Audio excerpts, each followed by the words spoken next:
The film begins with a picturesque view of New Zealand's nature. A car slowly makes its way toward a parking lot, driven by a modest tourist named Ian. After parking, he checks his phone and notices several missed calls. His gaze lingers on the cars parked nearby, and in one of them, he sees a dark silhouette. However, his attention is drawn away by a local ranger, a woman, who asks if Ian is heading on the new hiking trail. She warns him to be cautious, as there are goats in the forest that are damaging the local flora. She explains that she is working on capturing them, and adds that there are many traps in the forest, so hikers need to be careful. Ian sets off on the trail, which is barely worn, surrounded by beautiful trees towering high above him. Poisonous leaves with strange, twisted shapes can be seen on the bushes. However, being a city dweller, Ian quickly starts to tire, suffering from shortness of breath. When he reaches a signpost at a fork in the path, he pauses briefly and decides to turn left. After a while, he notices that his shoes have given him blisters, so he stops to treat them with bandages. Reflecting on life's difficulties, he continues on his way. Soon he encounters two other hikers who are taking selfies with the scenic background, clearly planning to post the photos on social media.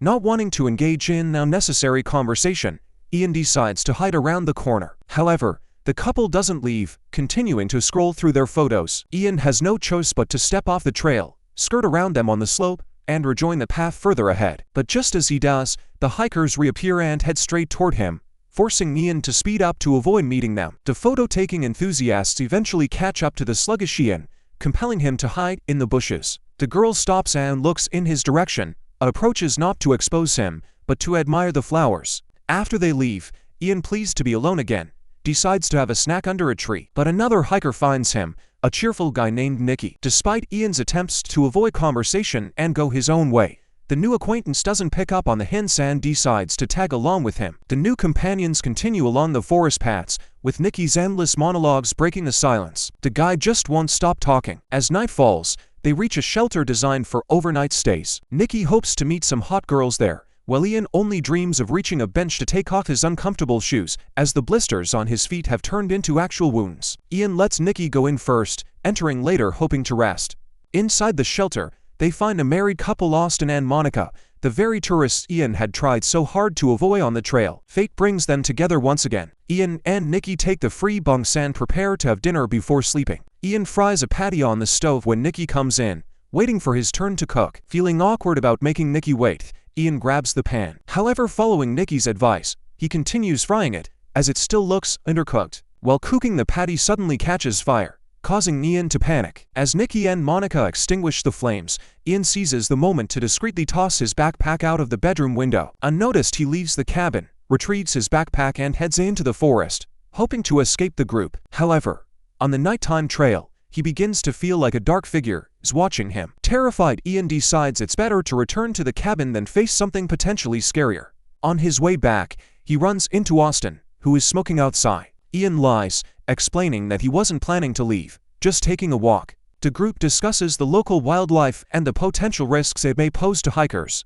Nicky steps outside to shame Ian for the mess he left while taking his walk, noting that they had cleaned up after him. That night, Ian hardly sleeps due to stress. In the morning, before continuing their hike, Nicky gives him a spare pair of thick socks to prevent more blisters. Joined by the now nosy group of four, they continue their hike. Ian walks at the back with Monica, who eagerly stops at every bush with flowers to take photos. Ian grows anxious that they are falling far behind Nicky and Austin, though he had wanted solitude the day before. During a break, Nicky tries to catch fish with his bare hands, but, failing, pretends he just wanted to drink water from the river. Monica comments that the forest has surprisingly few birds, as she and her husband had expected to see more. When the conversation turns to Ian's personal life, he grows nervous and excuses himself, saying he needs to use the bathroom. On a tree, he notices a crimson mark resembling a bloody handprint, as if someone injured had left it. However, his warnings don't alarm the others. They continue on, and Ian, bringing up the rear, nervously glances around, expecting to see the mysterious figure he feared the night before. At one point, he asks Austin and the others to look at the bushes,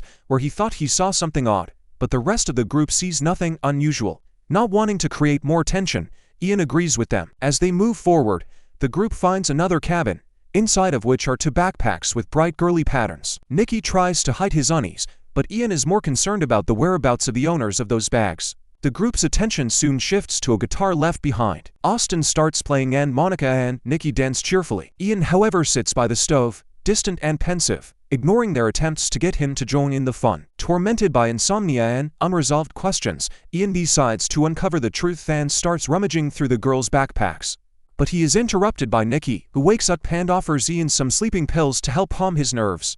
Ian accepts, and they both take the pills together. After a brief conversation, Nikki goes back to sleep, leaving Ian alone with his thoughts. As he waits for the medication to kick in, Ian takes a camera from one of the backpacks and starts looking through photos of the two girls. In one of the pictures, he notices Nikki in the background. However, before he can make any conclusions, the sleeping pills take effect and Ian falls asleep right on the floor. In the morning, when he wakes up, he finds that someone has kindly covered him with a blanket, and the camera he dropped during the night has been put back in the backpack.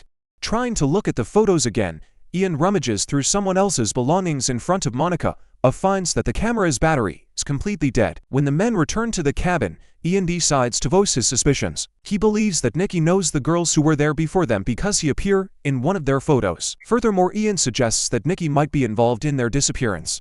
The tension rises as Ian accuses Nikki of a possible crime. But the tension dissipates when the very same girls unexpectedly burst into the cabin, alive and well. The hikers sit down at the table, cheerfully discussing their adventures, while Ian, feeling awkward, returns the camera to them. The atmosphere shifts dramatically, and now everyone looks at Ian with suspicion and mockery. Embarrassed, Ian prepares to leave gathering his belongings, but at the last moment he changes his mind. Whether out of shame for his behavior or fear of what might await him in the forest, he returns to the group and apologizes to Nikki for his accusations. Nikki, unbothered, easily forgives him, and the hikers, now reconciled, decide to continue their hike, leaving the girls to rest in the cabin. At a fork in the trail, the group splits up. The couple heads toward the waterfall, while Ian and Nikki take a different path. Their journey becomes long and dull until they lose their way and realize they are lost. Despite this, Nikki remains optimistic and suggests camping in his tent if the situation doesn't improve. However, Ian doesn't want to stay in the forest overnight. At one point, he saves Nikki from almost stepping into a trap. After that, they move more cautiously, checking each step. Soon Nikki's stomach begins to hurt from the river water. While Nikki tries to recover, Ian tensely scans the silent forest, feeling someone's presence. He asks his companion if he thinks they're being watched, but Nikki doesn't notice anything suspicious. After a while, Nikki hears the sound of a waterfall and they arrive at a familiar landmark. Deciding not to risk it and return to the cabin before nightfall, they head back. But Ian feels fear, worried that something terrible may be lurking in the forest. To calm his friend, Nikki hands him an expensive flashlight worth $300. However, Ian almost immediately drops it into a ravine. Panicking, he suggests they run, but Nikki insists they retrieve the flashlight and that the person who dropped it should be the one to get it. Taking off his backpack, Ian descends into the bushes to retrieve the light. When he finally finds it, he notices a creepy dark figure in his peripheral vision, its silhouette unclear but undeniably menacing. Horrified, Ian bolts from the undergrowth and rushes back to the trail through the bushes.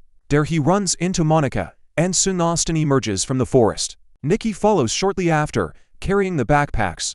Ian tries to convince everyone that something dangerous is hiding in the forest, but no one believes him, chalking it up to his anxiety. In desperation, Ian even accuses Austin of following him, but his claims are dismissed as another result of his stress. When they reach the cabin, the hikers begin discussing what to do about Ian, who is becoming more nervous and causing concern. They fear that his panic might become dangerous for the group. Not wanting to ruin the couple's honeymoon, Nikki suggests taking Ian back to the parking lot. After some discussion, the three of them decide to confront Ian and tell him they no longer want him to stay with them, planning to send him away. The next morning, Ian and Nikki head toward the parking lot. Exhausted from stress and sleeplessness, Ian looks weakened and depressed. Nikki suggests they take a break to rest and tries to cheer up his friend, who is struggling with his fears. After a while, Nikki once again steps away into the bushes, affected by the river water. Worried about his friend's long absence, Ian calls out for him, but gets no response. He decides to follow after Nikki, and what he sees horrifies him. The story switches to Monica and Austin, who notice Ian running out of the forest, terrified, without his belongings and without Nikki. His appearance alarms the couple, especially when Ian hysterically screams that Nikki is dead, attacked by someone or something. After a brief discussion, Monica and Austin decide to avoid the frantic Ian. Austin pulls out a knife and, threatening him, orders him to stay away from them. They leave Ian alone in the clearing and continue their journey.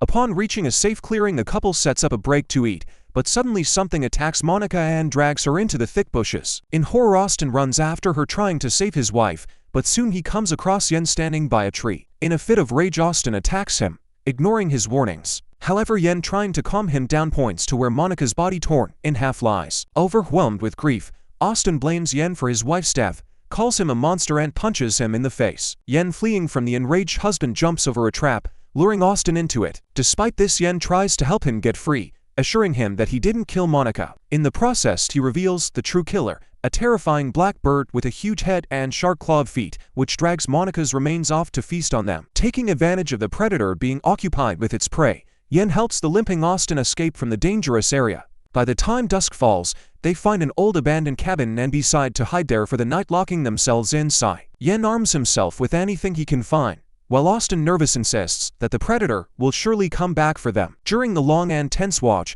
Austin apologizes to Yen for previously thinking he was paranoid. Soon the same bird approaches the cabin. It knocks Yen off his feet with a powerful blow and bursts through the door, destroying it. Now they can see its frighteningly long beak. Austin tries to distract the predator, while Yen grabs an axe and strikes the creature's head. In response, the bird drives its beak into Austin's head, killing him instantly. Letting out a victorious cry, the predator shifts its attention to Yen, who dodges its attacks.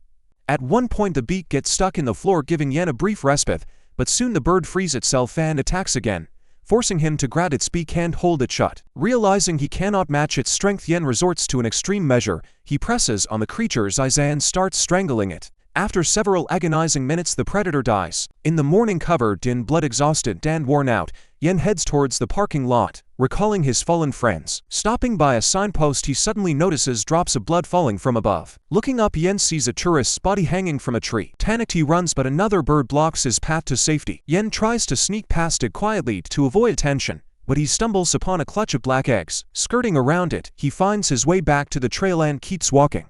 Turning around, Yen sees the predator behind him, which immediately attacks, wounding his leg. Desperate, Yen takes off his pants and runs. Upon reaching the parking lot, he realizes the car keys are still in the forest. Limping, he continues along the scenic New Zealand landscapes until he encounters another tourist group. Stopping their car, Yen begs for help, and the story ends here until we meet again.